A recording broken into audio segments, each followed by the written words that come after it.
of Jodie Aries. Now, just so you know, I'm not going to dive real deep into the backstory of all of this because there is already an excellent video out on that, which is coming from JCS, Criminal Psychology.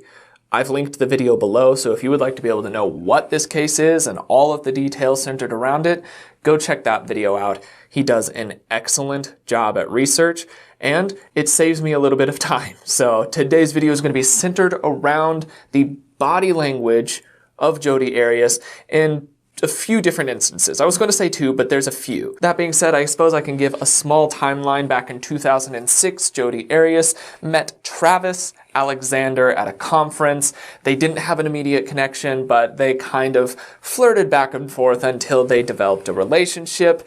Then things got messy from there in the following years to where eventually there was a breakup and Travis said some things and Jodie said some things, and he eventually didn't want to have anything to do with her, but kept up sexual relations with her, and it was a mess.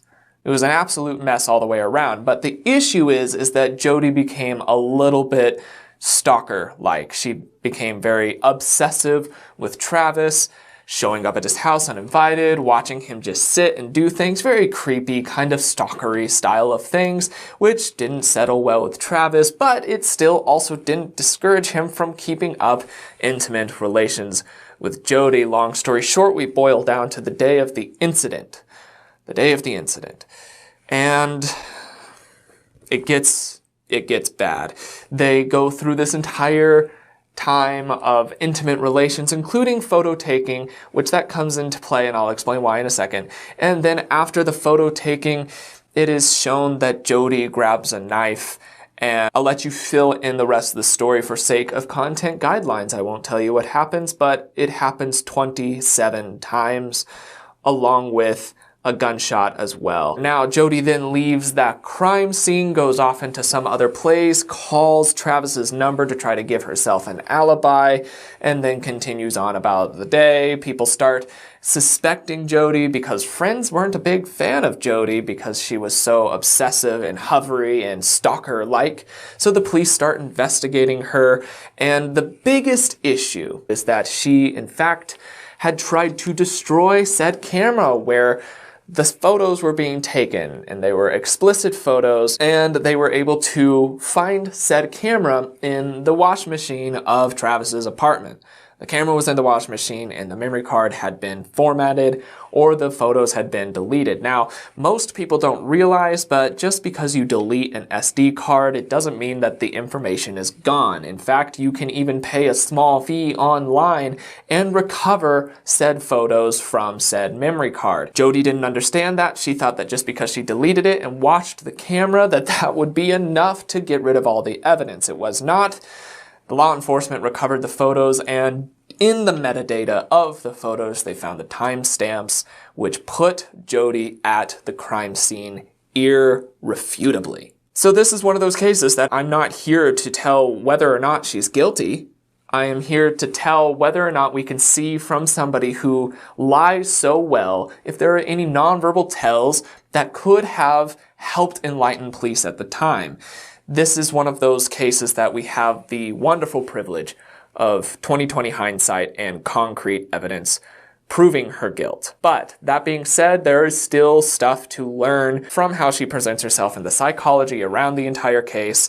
I'm going to go through this and analyze, like I said, a few different clips. I know that there are parts that you want me to analyze, and I will do it because why the hell not? I know that there are parts that you want me to analyze from the initial interrogations because why not? They're interesting and they're almost comedic in their theatrics.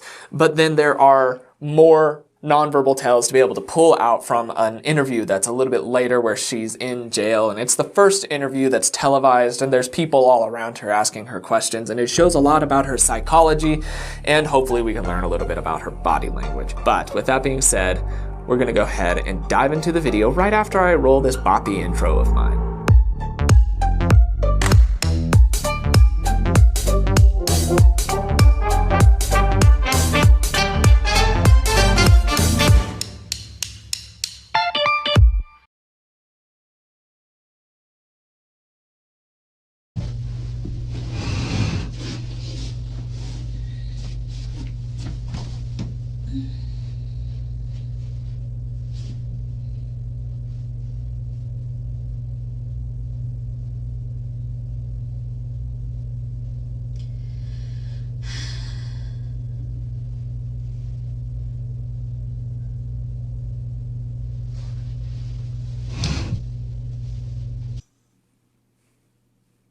You wanted this. This is what you wanted from me. You wanted me to look at this area, which I'm going to be real honest here. I don't fully buy the idea that Jodie doesn't know there's a security camera in the room. Most people expect it. She even brings light to, you can see on the little side table here, there's 2 sound recorders there. She even brings light to those. So she knows that oftentimes these are being recorded. And also there's a segment in the footage where it looks as if she's looking directly at the camera. I feel like this is a show. I feel like this is a show that she's putting on. I don't have any proof for that, but it's the only really plausible explanation for this. She has very strange behavior that doesn't line up with any other behavioral patterns. Throughout the rest of her interviews, she's acting very eclectic, very eccentric, and over the top. It's very theatrical and forced. We'll watch the rest of these really weird things that she does here just so you could see it, but I'm going to tell you right now, there's not really enough to work off of non-verbally here to be able to say whether or not it's true or not, and it doesn't really matter. It's not really a learning instance. It's absolutely just a what the hell kind of instance.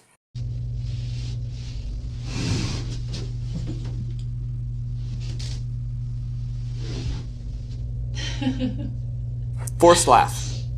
That laugh is very forced. It's not humor-based. It's just a forced one, which is what also led me to believe that she's just acting insane for the camera, which Jodie tried to pull off a persona the entire time. And it was this idea of personas that she tried to pull off that really made this interesting for me on a psychological standpoint.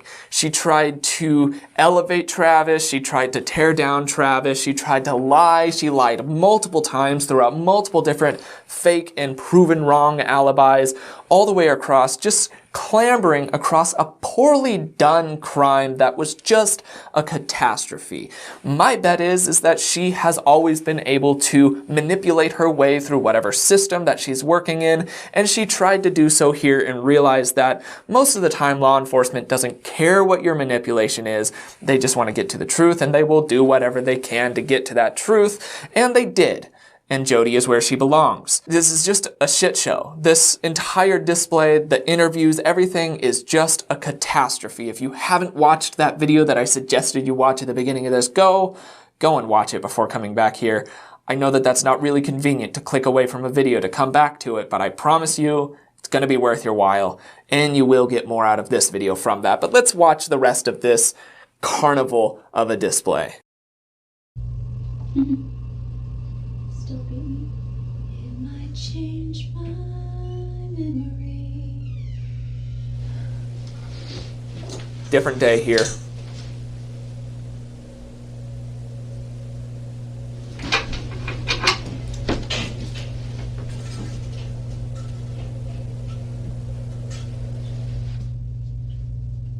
Back on the day before now.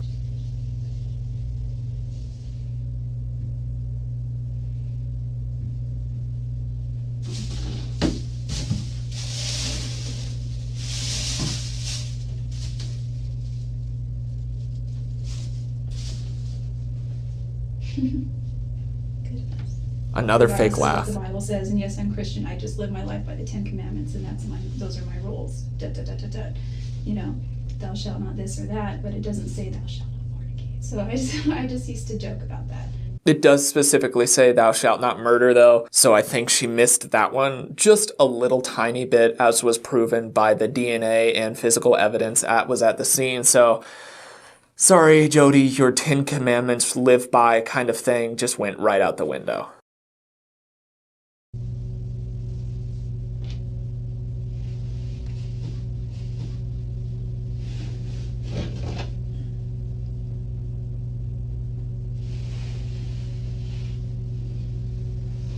Keep in mind, the police are watching this the whole time. They see her doing this ridiculous, stupid stuff. At some points, they even consider coming in and interrupting some of it, but they just sit there to find out, like, what is she going to do next? I understand, out of even just sheer curiosity's sake, she's presenting herself like a buffoon, and it's ridiculous. Just all the way around. I actually really don't like Jodie Arias. I have a lot of trouble being appreciative or unbiased with Jodie Arias. She's very self-centered, very, very materialistic. She's concerned about how she looks, how she presents herself. Even in very important times, instead of asking important questions about the case or about Travis, she asks things like, for instance, when she's about to have her mugshot taken, it's not a concern of the fact that she's about to have her mugshot taken for the suspicion of murder. She asks, can I put on some makeup so I look prettier during my mugshot? Like, why? Oh my God, why? So I really don't like Jodie Arias. But that being said, I do have the mental capacity to be able to look at it and still gain some academic usefulness from her ignorance. So with that in mind, we're going to look at this interview that was carried out right shortly after the incident. It's only a matter of days or weeks here, and maybe we can draw forth some of the micro expressions that she could have leaked, possibly. Let's see what happens, and we'll just analyze the shit out of this thing. I guess that's really all I needed. Sorry. Don't roll the tape yet. Jodie, how did you... Right off the bat, nobody cares what you look like, Jodie. You're a suspect of a brutal murder. Get over yourself and stop being so self-absorbed. From this point on, I am going to be a little bit more level-headed, but it's just stupid.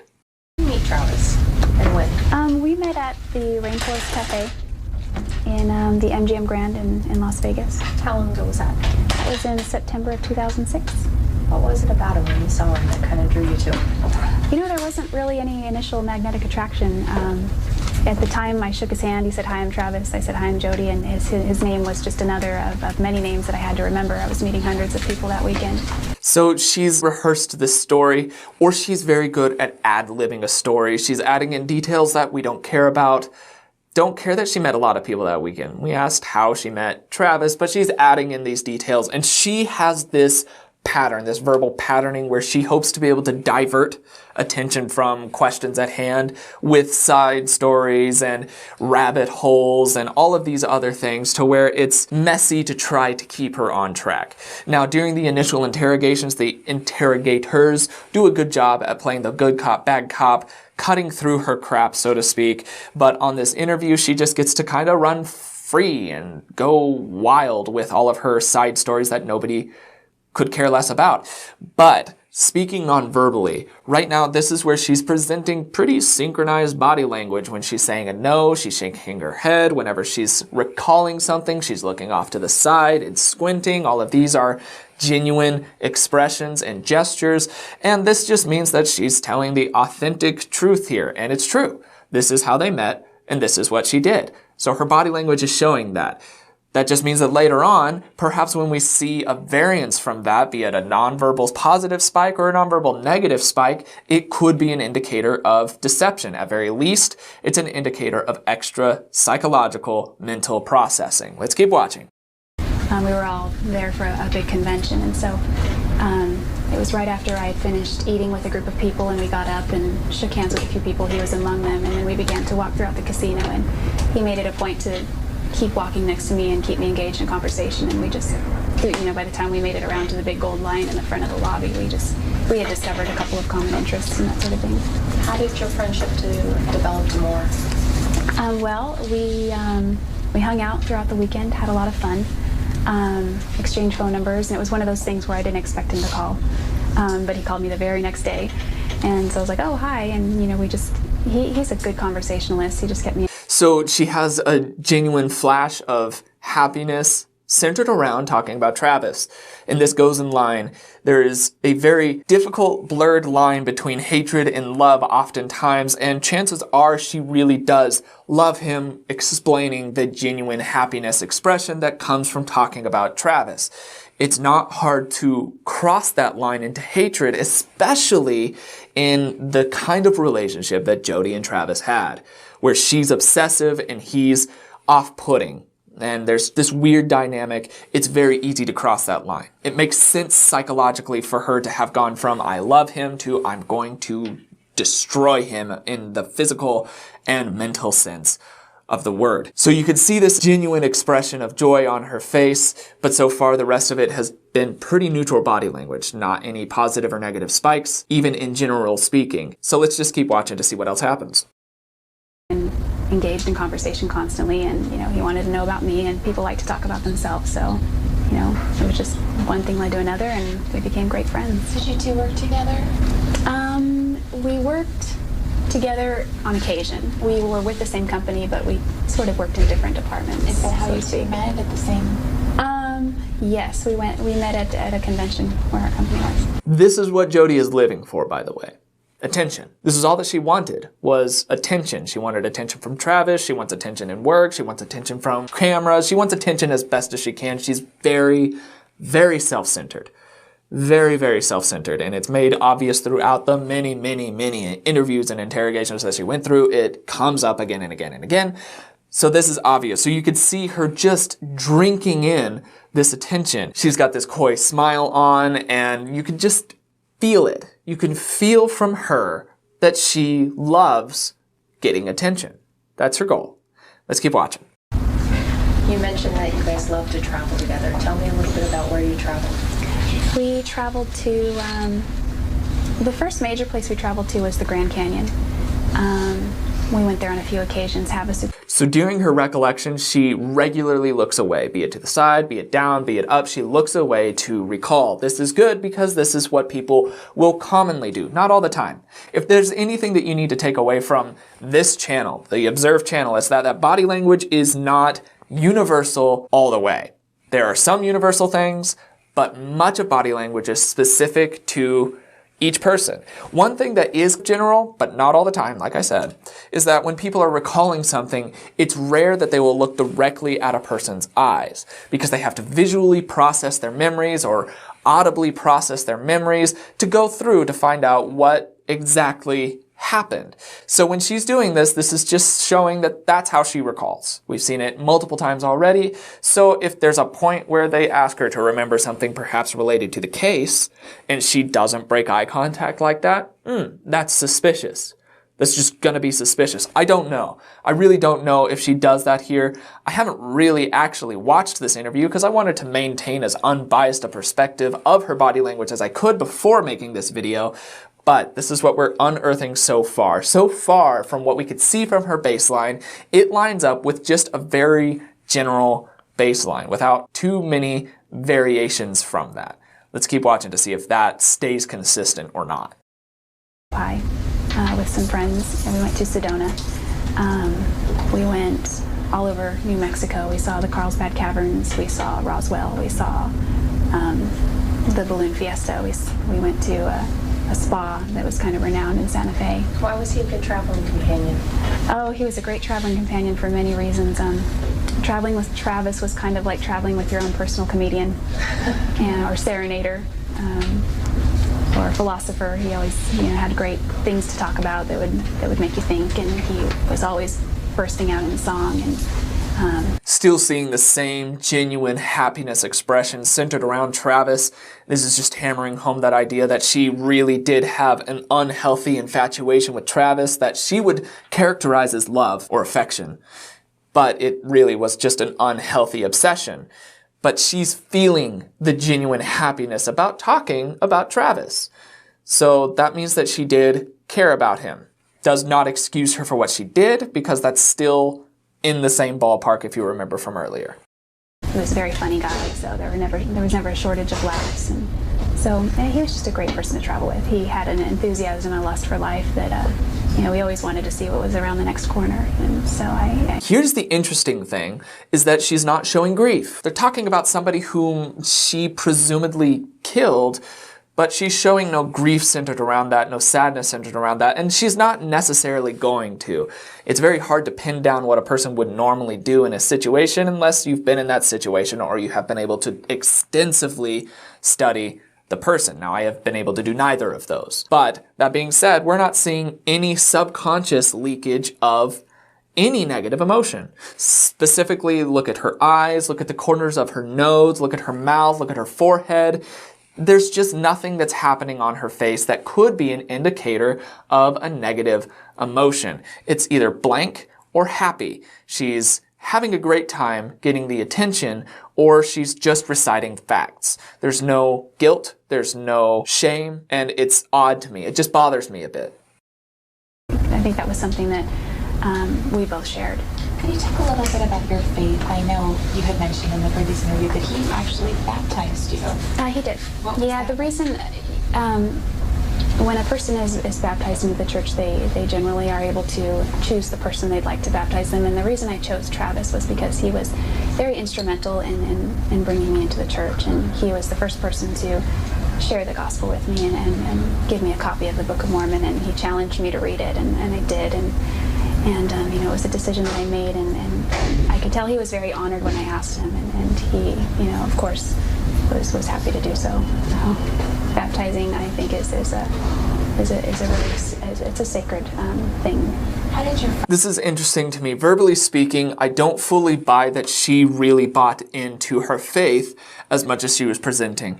And JCS actually talks about this a little bit, that she feels like that if she presents this God-fearing persona to people, that they might buy into her lies a little bit more. And it never really worked for anybody. But speaking on her verbal patterns that she uses here, things like "I made that choice" and "it's a very sacred thing," and these extra details that are in there, it almost feels to me, and would raise a red flag to me if I were in the situation of an interviewer, that she's compensating, that perhaps that's not what she really buys into, nor does her life live up to that. She doesn't have a pattern of faith. She has a pattern of doing what she wants and whatever she feels like, regardless of whether or not it could even be considered criminal. I don't believe that she bought into her faith as much as she's trying to present. I do believe that it was partially a ploy to win Travis over more so, if that makes sense. People will go to all lengths to be able to get the person they like to like them back, and I feel like that was the case here. friendship grow into this relationship that you shared? We just continued. I lived in Palm Desert, California. He lived in Mesa. So our friendship was really over the phone every night, when all was said and done. When his day's work was done and my day's work was done, that, he would inevitably call, and we would talk for a while, anywhere from, half hour, or sometimes it would end up being 4 hours, and then we'd fall asleep and things like that. And then, with time, it just kind of progressed into a little bit more and a little bit more, until we decided to make it more official. And then you two actually ended up moving in together, didn't you? No, we never lived together, actually. I spent a lot of time at his house, and we spent a lot of time. Bracing gesture there. This is just a sign of her feeling lightly insecure about being in front of so many cameras, despite you could see on her face that she's enjoying it and engaged. The feet and the legs are oftentimes some of the more telling areas about a person, because you rarely think of them. For instance, if you're standing in a group of people and you want to know who's involved in the conversation and interested in the conversation, look at their feet. They will likely be pointed towards the conversation. If they're facing outside of the circle, that's really their subconscious showing you where exactly they want to walk, which is outside of it. So if you're talking to somebody and you look at their feet and it's facing away from you, go ahead and cut the conversation short, because they're bored or uninterested in the conversation. It's hurtful, but it's very telling. So when it pans down and it shows her kind of cradling her own knee like that with fingers interlaced, this is just a light blocking, embracing gesture. It just shows a little bit of insecurity, which is more what she's really feeling in light of all of the cameras, rather than her face, which she is very attuned to displaying deceit with, if that makes sense. She's used to lying with her face, not so used to lying with her feet and legs. I hope that makes sense. You mentioned that you really respected his opinion. I did. Yeah, especially when it came to just knowledge of the gospel, things like that. All of the resources that one needs can be found on a website like LDS.org. But he kind of gave me a more personal perspective on things. There were some questions where I just was like, why this, and he was able to answer those. Were you in love with Travis? Did they ask anything about where you could find information on LDS.org? No. No, they don't, but this is another example of where Jodie will try to throw out extra information to distract people's attention away from the issue at hand. She does this with the interrogator, she does this with interviewers, she does this everywhere. And it's also part of her trying to really hammer home that she's this faith-seeking girl, which she's not. She's not. But she's really trying to hammer it home, so she's spouting facts and rabbit trails and all this about the faith. This is just another example of what she does, that what she did. And if you are in a relationship with somebody or a friendship or any level of relationship on any level with somebody and they do this sort of thing whenever there's a conflict, try to ignore the rabbit trails that fly off because it's just them trying to manipulate you away from the issue at hand. Don't let them do it. Stay strong. And make sure that you know what you're wanting from it. That's just all that we can really draw from that right now. I think that being in love and loving someone are two different things. And there was a point in time where we were in love, but it was short-lived. Why did you guys break up? There was sort of a breach of trust in our relationship. So when they were talking about the being in love part and she said it was short-lived, she has a little bit of contempt slipping into her face. She has negative emotions about that, but also she has this feeling of moral or intellectual superiority. And that just all flows. Many people feel contempt about their past relationships. Not a big deal, but still something to take note of, I guess. Your part or his part? Both. You guys couldn't move past it? No, we really couldn't move past it. But you guys managed to keep dating. We didn't date per se. A little bit of disgust coming across her face there, and I don't know why that is exactly. That's just what's presenting to me. There is the distinct possibility that it wasn't as balanced as she claims it was, and maybe perhaps Travis was pulling a little bit harder to get out of things than she was, and in fact, that is what many of Travis's friends and family would say. So it could be discussed in relation to the fact that he pushed her out more than she wanted to.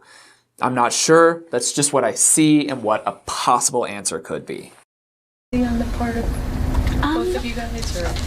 I would say, on my end, not so much jealousy, maybe a sense of insecurity, but that's just me. On his end, sometimes. I don't think it was warranted, but I took it as a compliment. I was reading, I think it might have been his last note to you, May 1st this year, and it said, you know, you're one of the hottest people he knew, and you must be making your town a lot hotter for being there. Yeah, he said the, Little bit of self-conscious, self-preening gesture there. That moving of the hair. Her hair didn't need to be moved. It's a preening gesture. She's aware of herself, the way she looks. And you can see, though, that she's not too ashamed of it. She does look away, which is a common flash of shame, but it's also used intentionally for people who love to receive compliments about themselves. They will try to play up the, oh, don't give me compliments. I feel so ashamed. But have you noticed like how pretty my hair is as well? But don't compliment me on it. And that kind of gives that vibe from her, that she's happy to receive those compliments, and chances are she sought after those compliments often, especially considering how materialistic she is and how self-absorbed she is. So even during this instance here, it's not pure shame and discomfort. It's this forced, fake, oh, don't compliment me kind of behavior that we're seeing from her. Problems with the problems in your relationship in those 5 months start pretty much immediately, or was it 3 months into it, or kind of help us understand that? It was pretty much our relationship. It was just an average. I don't want to say average. Nothing is average with Travis. But any problems that we had, they occurred really right toward the end, and that signaled the end of our relationship. It's nothing that we continue to dwell on and try to work out. A lot of holding of the gaze there. She's not doing a lot of recollecting. Now, this doesn't mean that she's lying. Obviously, there's no universal tell that she's lying, but it is odd that it breaks her pattern from earlier. Her earlier nonverbal pattern, whereas she recollects something, she looks away. So this indicates that either one, she's lying, or two, she's rehearsed this and knows this so well that she doesn't have to really recall it. So far, everything else she's really pretty regularly had to recall, except for now. Now she's really holding gaze pretty steadily and not having to recall. Why that might be, I'm leaning towards she's lying, but there's not any concrete evidence for that. That's just my initial feeling from what I'm seeing her nonverbally display. In town, or were you? I was in Wairika, California. When was the last time that you saw Travis? Where were you? I was in wherever, California. And she doesn't break any eye contact. This is something that she has likely rehearsed a lot. And we also know that it is complete crap. She was indeed there. There's physical evidence on so many levels, irrefutable physical evidence on so many levels that she was there. And here's the thing. Either one, somebody had to go through such extreme lengths, both inside the law enforcement and outside the law enforcement, to frame her for killing Travis, or she did it. That's the only two options. Her behavior is so mellow, so even, so level-headed that it came across as odd to the people. There's still some leakage. As we've seen, there's some leakage here and there, but it was so level-headed that it was wrong. It was off. And that's what many of the law enforcement picked up on, and that's why they were so suspicious, so on and so forth. But it's just a fascinating aspect to me. But let's just keep watching. Jodie, why do you think investigators believe that you killed Travis? Well, there's a lot of forensics suggesting that I was, in his house. There's not just a lot of forensics, Jodie. There's pictures that were recovered from an SD card that the metadata, which you can't really change very easily, says that it was time-stamped for the time right before he passed. It's irrefutable. And I can't. You know what? I'm actually going to wrap this up because this could go on for hours and hours and hours, and right now we've already pulled what we can from Jodie. It's just going to be reiterating the same things over and over and over again. So my analysis, I suppose, is that her facade, her persona, her play acting that she was doing is something that she's very practiced with. It's very smooth. The transition between average her and play acting her is darn near seamless, which just indicates that she's done it for a while. My bet is that she is masterful at manipulation. She's very good at it. She can talk her way out of corners that she gets into. That means that she would find herself in something like sales or customer service because that's very reliant on your ability to communicate and communicate quickly and think on your feet. And she could do that. But the issue is that she has a certain go-to, and when she went to that go-to this time, it fell apart because it didn't work in the circumstances. So when we're seeing her and we can see some of these odd tells from her specifically, let's talk about the eye contact thing. She breaks eye contact while recollecting. Genuinely recollecting. We saw that again and again and again and again. And then when there's these times that there are important questions and she doesn't break eye contact, it is then a red flag indicating that she either rehearses or is lying. And so these sorts of characteristics are something that you can use to see the world around you still. And this doesn't have to be just in relationships. This can be anywhere. Now, the more time you get to spend with a person, the better you're going to be able to read them. So in this sort of instance, I would still need to spend hours and hours and hours with Jodie. I have already to an extent, but not nearly as much. And something that I want to make super clear, especially for people who are maybe a little bit cynical of body language and how to read it. Anything that you see on YouTube is going to be a pretty watered down version of what needs to actually occur. It's not a superpower, it's definitely a science based off of gathering data. And once you gather enough data, then you can get to an answer. So as you see this on YouTube and you see me watch a video and it's just a little quick assessment and then I give you some ideas from it, they're going to be inaccurate ideas. They just are going to be because I haven't spent enough time person to person learning their behavior. That has to happen. And if you watch another body language analyst or anybody who says that they know body language and they say for certain, this is guaranteed this, that means they're lying to you. They are blowing smoke up your butt. at that point because they can't. They can't know unless it's one of those cases where it's like here. I can know that she's lying because we already know she's lying. The case is closed. We've seen the evidence and she's already convicted as guilty. Like, there's no question there. But if it's not that, then the person who is analyzing has to spend hours and hours and days and weeks to be able to fully flesh out a behavioral pattern for the person they're interrogating.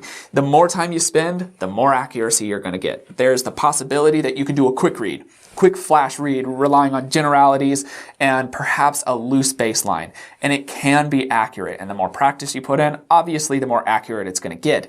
But if you want certain results in nonverbal communication reading, you have to be willing to put in the time. So during this time, I hope this makes sense. If you experience any of what Jodie did, her ability to rabbit trail very quickly and dive down rabbit holes at the drop of a hat, her smooth transition to lying to not lying, and the manipulation therein, the diversion with details, all of these things, if you are in a relationship that the person regularly does that at points of conflict, you need to be able to really stay your ground. Really stay your ground hard, because these types of people, that's what they're used to. When things get hard for them, they can manipulate and divert their way out of any situation. She'll smoothly talk her way out of any corner except this one. This one she didn't have the opportunity to because her repertoire fell apart in face of actual interrogation. My ultimate goal here on the channel is for you watching this to be a better person for not only yourself, especially yourself, but also the people around you, the people you care about. That's the goal. Nonverbal reading can be very, very damaging in relationships, but it can also be very, very, very useful and encouraging and really add richness to your friendships, relationships, so on and so forth if you have that mindset. So I hope that makes sense. And that's my little analysis of Jodie Arias. I hope you did enjoy this video. If you did, hit the like button and let me know in the comments below. If you disagreed with me, say you're one of the people that are like, oh, well, the photos were fake and the evidence was planted and the times that she lied were just negligible in general, and she's really innocent and somebody framed her and all this, let me know. I don't necessarily agree with you right now. I don't think that that's the case, but if you have a really good case and a lot of evidence for it, I'll listen. But right now, Jodie Arias is behind bars, and I feel rightfully so.